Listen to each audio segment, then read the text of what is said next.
এই বাংলাতেই রয়েছে 256 বছরের পুরনো রাম মন্দির।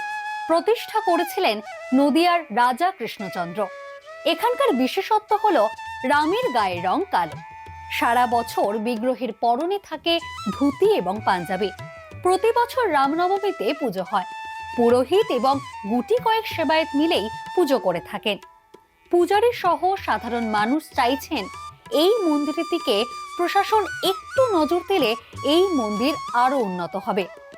লোকমুখে প্রচলিত আছে মহারাজা কৃষ্ণচন্দ্র বাংলায় বর্গী আক্রমণের সময়ে তার রাজধানী নদিয়ার বর্তমান সদর শহর কৃষ্ণনগর থেকে সরিয়ে শিবনিবাসে তিনি এক সুন্দর প্রাসাদ ও কয়েকটি মন্দির প্রতিষ্ঠা করেছিলেন।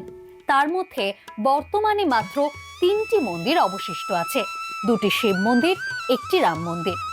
প্রতিটি মন্দিরের উচ্চতা প্রায় 60 ফুট।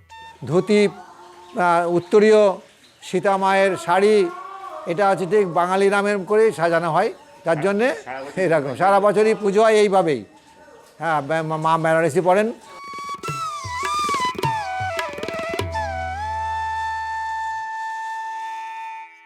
ডাউনলোড করুন এই সময় অ্যাপ iOS ও অ্যান্ড্রয়েডের জন্য।